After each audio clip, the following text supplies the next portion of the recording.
Pushing mics in karaoke bars. You're running late with half your makeup on.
Every time I go to Taco Bell, I have to grab the cinnamon twist, and it's really fun to make them at home. I used wheat flour spirals that I bought on Amazon, then I heated up some vegetable oil on the stove, dropped in the spirals, and it takes a few seconds, then they start to puff up. I took them out immediately after they puffed up completely because they burn fast. Then I put them on a paper towel to soak up the oil and sprinkled with cinnamon and sugar. I'm gonna be honest, before TikTok, I never did this.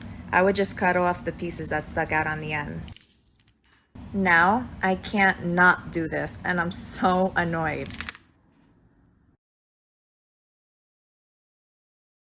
All right, serious question. When y'all say no cap, is it because like we're covering things, like caps cover things, you know, and like how lies cover up the truth? Like no lie, like no cap. Like did I just figure this out? saw this hack on TikTok the other day where you just drop an egg into a pan and it just cracks it perfectly for you without getting shell in there, so let's see if it works. Oh, wait. I think it has. Yeah, other than that big bit there. Sorted, mate. Decent, give it a try. Here's a banana. Cut the banana, stab the banana, peel the banana, and then get yourself banana ice cream. Freeze it for 2 hours, and then get yourself some peanut butter. Okay, microwave the peanut butter for 30 seconds. Dip the banana into the peanut butter. Whoa. Then dip it into dark chocolate. Put it down, let it cool down or heat up. Put some more stuff on there, and you got yourself a nice banana chunky stuff. Things you should know but you don't.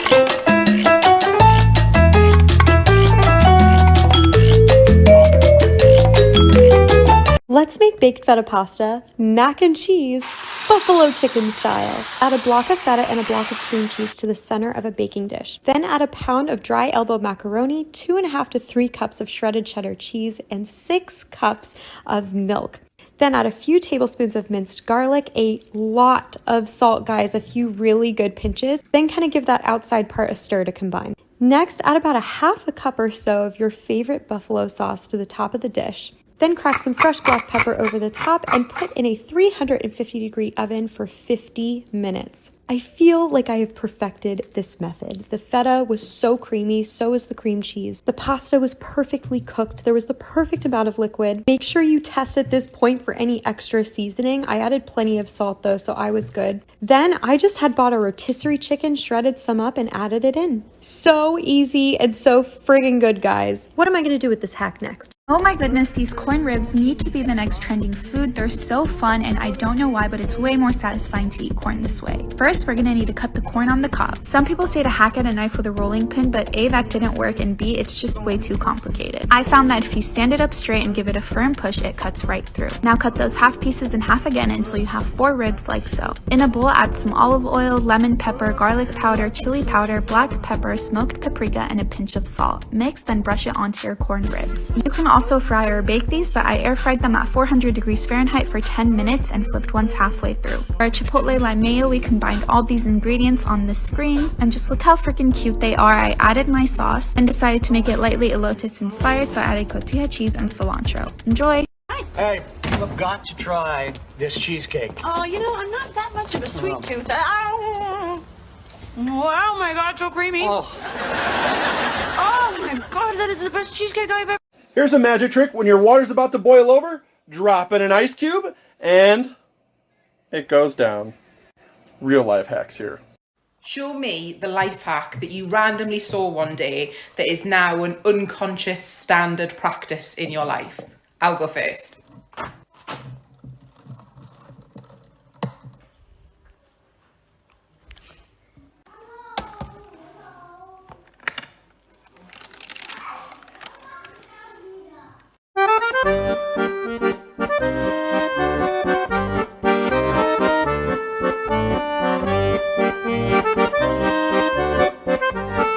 Here is a Coke bottle. You put the meat in there, you put a skewer on there, and then you can make yourself a nice sausage. These are barbecue pro life hacks. Oh yes, easy kebabs. Take a look at this hot dog. Get a paper clip, slice off one piece of the hot dog, and then you can put some stuff in there. Looking delicious. And then you put it on your little barbecue and it starts melting and you got yourself a really nice stuffed hot dog. Butter, caramel, you put it together, then you get the Pirate's Bowl, you put it upside down there, and this is how you can make yourself popcorn. Guys, who doesn't like popcorn? And that looks like some really delicious caramel popcorn. Here's a water bottle. You put some stuff in there, you put some ice in there, some rocks and some salt, allow the water to reach below freezing point. You pull it out, and then look at that.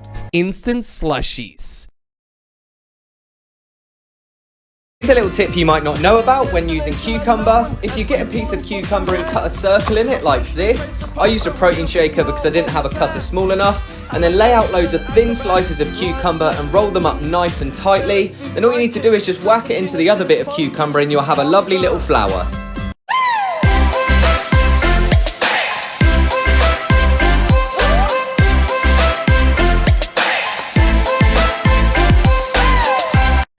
Pick it up the pieces, you just wanna leave them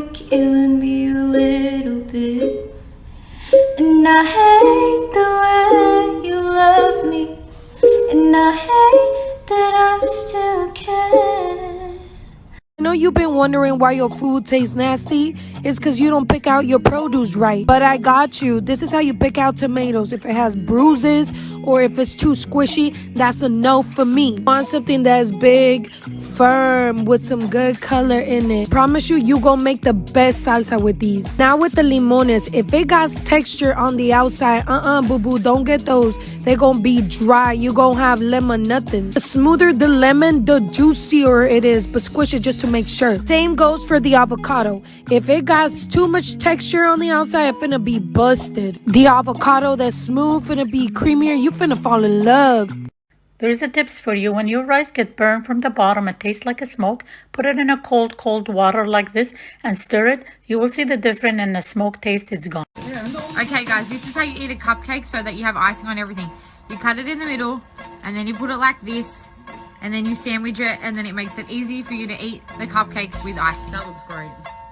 Let's make another mac and cheese hack, but this time, let's make it with sriracha chicken and Velveeta. Add 3/4 of a large block of Velveeta to the center of a baking dish. Then add 1 pound of small pasta, not the kind that I used, to the outside of the baking dish, along with 6 cups of whole milk, a healthy pinch of salt, a dozen cloves of minced garlic, and a 1/4 cup of sriracha. Top with some fresh cracked pepper, then pop in the oven at 350 degrees for 55 minutes. When it comes out, you know the drill. Mix it all up till that cheese and milk becomes one. Once your mac and cheese is mixed, you can go ahead and add a big handful of shredded rotisserie chicken. Another great hack so you don't even have to cook your own chicken. Give that a good stir to combine. Then you're gonna add some nice thick shavings of Parmigiano Reggiano all over the top.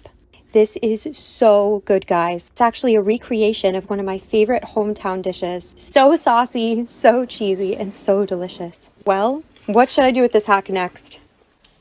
I cannot wait for you guys to try these Biscoff Date Magic Bars. Soak the cookies in milk for 1 minute, then remove and blend in a food processor until smooth. Then add in an egg, vanilla extract, and some softened butter and blend it together. Add in flour, baking powder, and brown sugar and blend one final time, then pour into a greased 8x8 baking tray and top with your chopped dates and your other toppings. Drizzle on your sweetened condensed milk, then top with another optional small sprinkle of toppings and bake until perfectly golden. Allow it to cool completely before you sprinkle on sea salt and cut through. Enjoy! Batter in a rice cooker? Why would you ever do that? You're gonna wait a minute. Wait, what is it? No, it's a pancake! That looks good. Let's do it. Alright, one more cup. Alright, and we need 2 cups, so I think that's a little more. 1.5 cups of milk. Good. Alright, move that to the side. Well, I'll hold the bowl. Look at that whip action. I've never had a fluffy pancake either. This? Okay, yeah, keep going. More. I mean, this should work, right? I don't know. I've never cooked anything in a rice cooker besides rice. Okay, ready? We're gonna close it, turn it on, okay, and we'll see what happens. Okay. Oh my. 30 minutes. Open it. Oh my god. What does it look like? This looks so good. Put a plate here and we'll flip it over. Ready? Be gentle. Ready? Oh, come on. Oh! That looks so good. Oh my god. All right, I'm gonna take a bite. Okay, I'll have a bite. Cheers. Dude. Oh my god. What? You know when you've opened up a big can of tomato paste and you only need a little bit, and you're like, how will I be able to use the rest of it before it expires? Here's an advice of how you can store leftover tomato paste so it lasts longer. Put the tomato paste in a freezing-friendly, resealable bag. Flatten it out with your hands. Remove as much air as possible, seal it and freeze it flat. Now, when you're ready to use it again, just break off a piece and add it to your cooking. Super easy. Let's make Cheez-Its at home. Grab your favorite kind of cheese, I'm using Colby Jack, and cut each slice into fourths using a pizza slicer. Once you do that, you're gonna grab a sheet pan and lay it out with some parchment paper, spread them out about 1 inch apart, and then grab a straw and put little holes in the middle to give it that Cheez-It effect. Once you do that, they're ready to be seasoned. You're gonna grab some sea salt and sprinkle that on top of them, and now they're ready for the oven. Throw them in at 275 for 25 minutes. They come out looking like this. They're freaking crazy delicious. These things are no joke. Just listen to this crunch.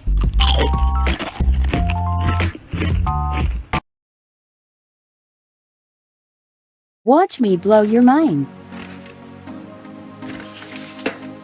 Fill 1/3 with water. Freeze. Ice. Keeps food fresh while sitting out. Let's make the famous cane sauce. 1/2 cup of mayonnaise, 1/4 cup of ketchup, 1 teaspoon of Worcestershire sauce, 1/2 teaspoon of black pepper, and 1/2 teaspoon of garlic salt. Give everything a good mix and that's it. Enjoy.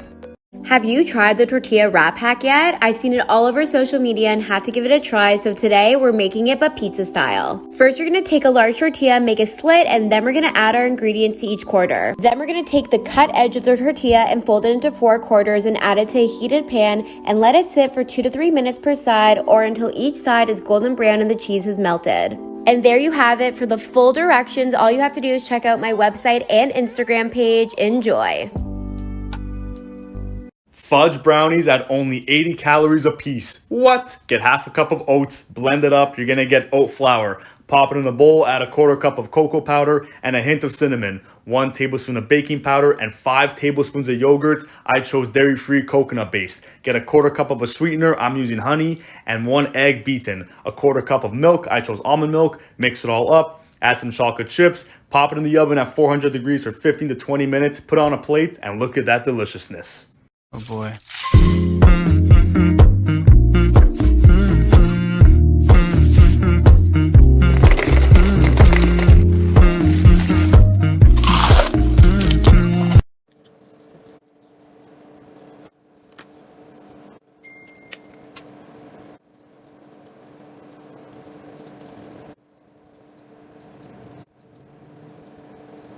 Scoop me up a mess of that chocolate swirl.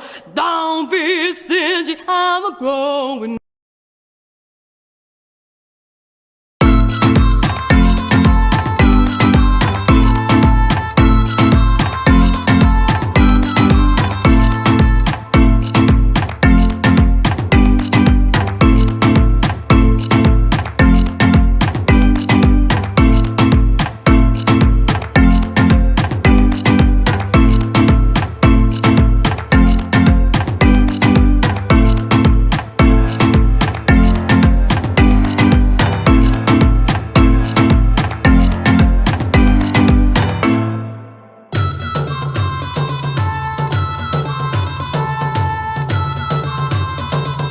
I've been eating cinnamon rolls wrong my entire life.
Every guy thinks that every girl's dream is to find the perfect guy. No, every girl's dream is to eat without getting fat. Duh. 8 million views on my last bread video and thousands of you guys have made it. This is my 4 ingredient, no need, no effort bread, but today we're adding an extra ingredient and making it olive. Let's go. Measurements for cups and grams are on my screen. In a big bowl, add all of your ingredients: flour, active dry yeast, salt, olives, and warm water. Not hot, not cold. Stir it all together and make sure it's nice and sticky. Cover it and let it rise at room temperature for 5 hours to overnight. The following day, flour your counter, pour out your dough, and flour the top of your dough. You do not need. You just shape it just a little bit until it's no longer sticky and we transfer right away. Use any baking dish lined with parchment paper. Put your dish in the oven and now turn on your oven and start the timer right away. 30 minutes covered, and then uncover it and let it go for another 25 minutes or keep an eye on it until it looks like this. Let it cool and don't forget to follow me for more.